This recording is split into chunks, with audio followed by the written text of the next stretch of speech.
Hi, my name's Cadence.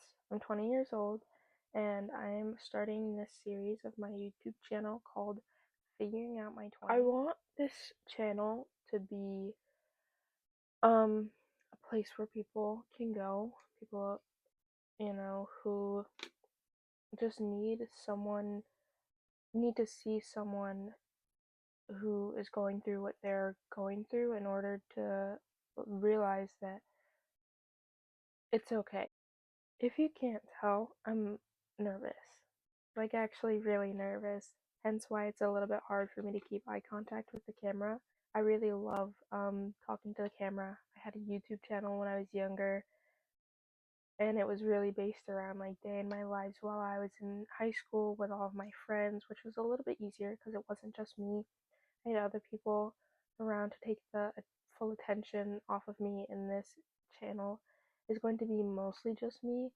I might have uh, guests and friends, family on from here or there, but you're going to see a lot of videos of me sitting down in this exact spot most of the time, talking about my struggles and um, just being raw and really vulnerable, which is hard for me. I mean, it's hard for anybody to be vulnerable about things that you're dealing with, especially things that are deep and really just, I mean, I guess raw is the only word that I can come up with.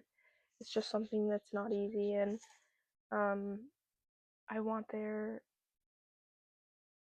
to be a space. I want there to be other people who, I want people to just know that, you know, I'm a real person and I'm going through it too, is basically what I'm trying to say here.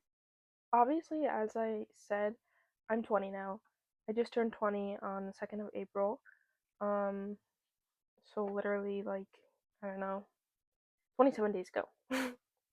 If you see me looking down, it's because I have talking points right here to keep me on track, so that way I don't just ramble off. That's all. It's just my iPad.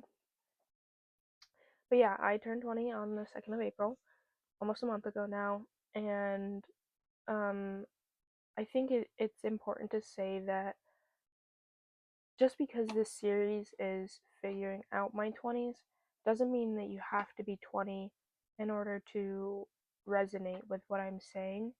Obviously, I am starting this series now, but the struggle didn't start in my 20s. Funny enough, the struggle started when I was a junior in high school. And I kind of just want to take you all through that and it looks like, what it looked like for me, because obviously all of our stories are going to be different. So, if your story looks a little different from mine, like, that's fine. We're not here to compare. Don't compare your story to mine. Don't compare your story to anybody's. And at the end of this video, that's really the message. Do not compare your story to anybody's.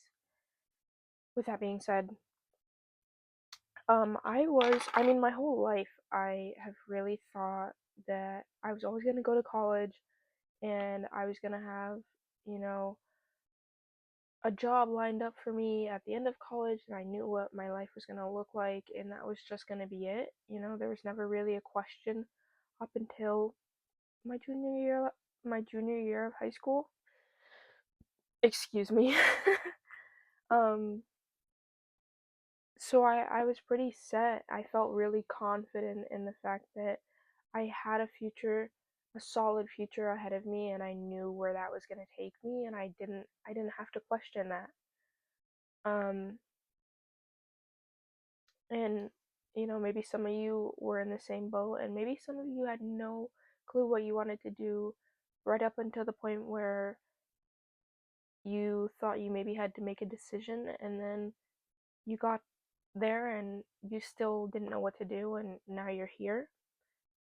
I was a junior in high school.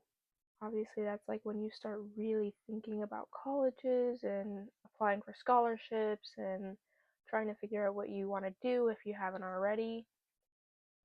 And I mean, there were a lot of things that I wanted to be when I was a kid growing up. Um, a lawyer, a scientist, a veterinarian, a writer. Um, And, throughout my phases, there were different things that I felt pulled to and things that I thought I was going to stick with. I ended up drifting away from. Um, and so when it came to that point of needing to make a decision in high school and kind of stick with one thing, it was biology. I took freshman bio, as most people do, and I loved biology. I loved what we learned in the class. And then as a junior, I ended up taking AP bio, and I really loved that too. And I was lucky enough to have a bio teacher who was not just a teacher. I mean, she was qualified. She was overqualified for her position in our school. She had been like I don't know what you would call her, but she had been a scientist out in the field. I guess a field scientist. Um, she'd done research in some pretty big labs, and she knew what she was doing. She'd had really cool opportunities. I mean, like, she even got nominated for an award my senior year of high school. Um, I think it was my senior year of high school. She got nominated for an award for her teaching, her way of teaching science. So I got pretty lucky with having her as my teacher, and I think that being around her as much as I was in my freshman year and my junior year, and then TAing for her in my senior year, um, really just solidified my love for the subject because she was just such a good teacher. I mean, she was a hard ass, but you learned in her class. As a junior, I pretty much was like, yeah, I'm gonna go to college for biology. This is what I'm this is why I'm taking AP bio.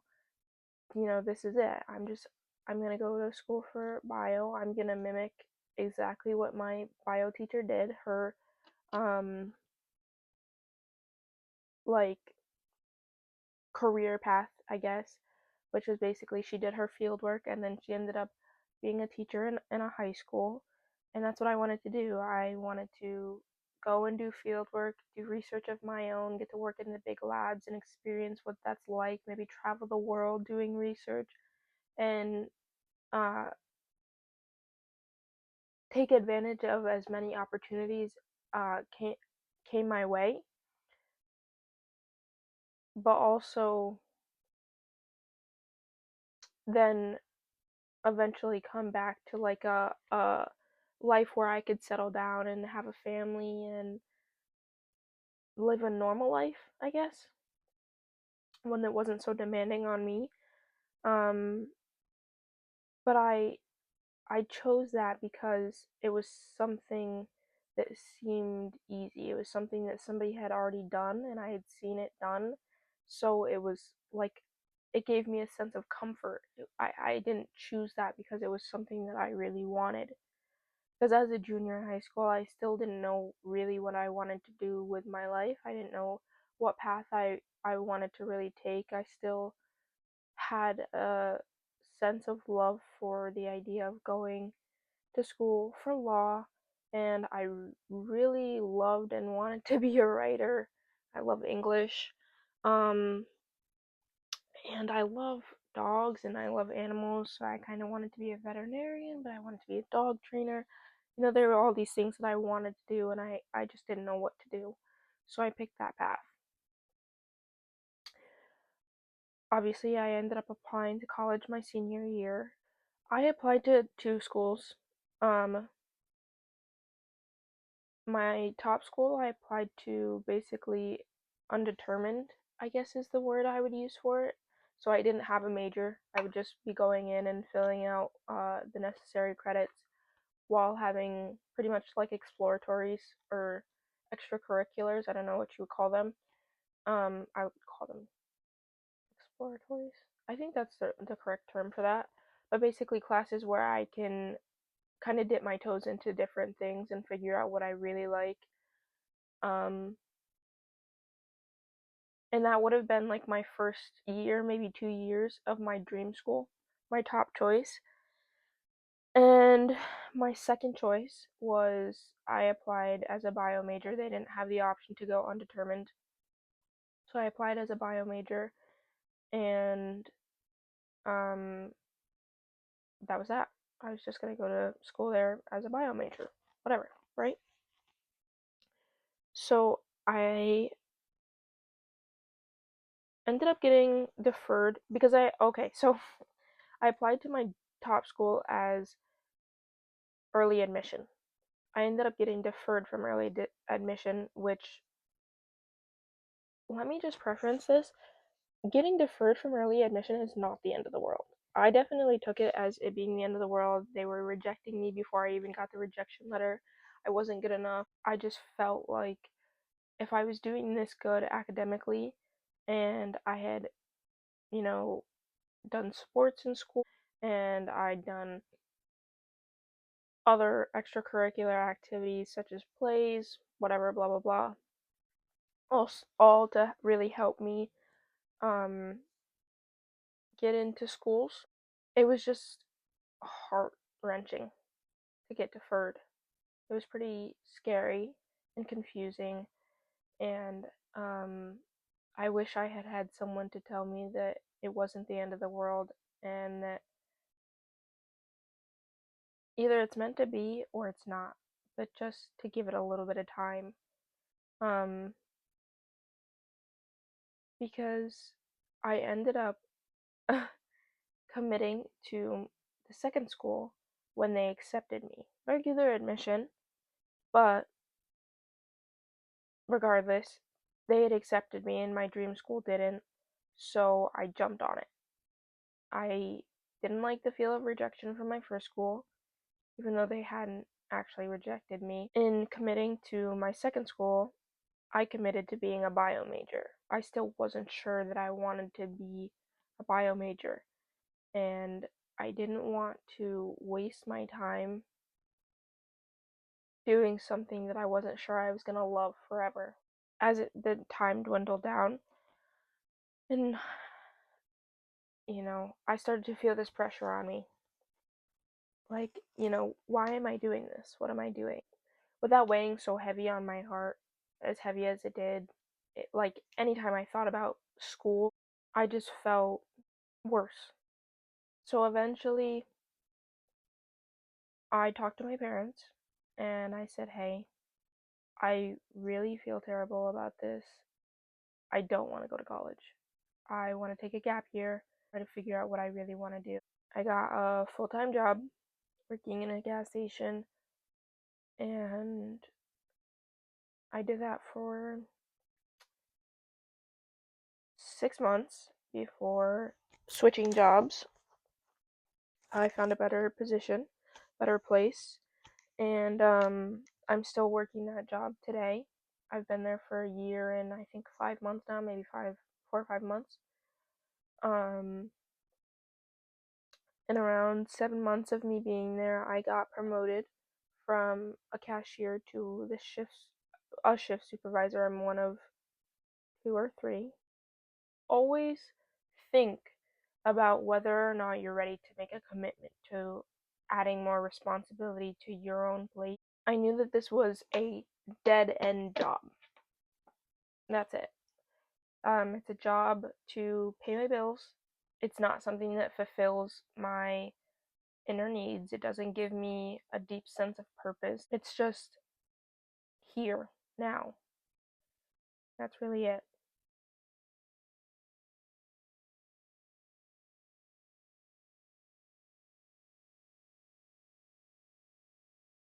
Because of that, I decided probably a little less than a year ago that I wanted to start my own business. I wanted to be able to make my own hours, um,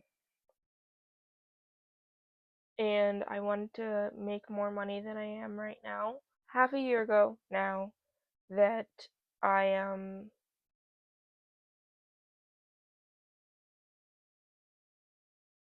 started putting together the plan for this business and started putting things into work for the business.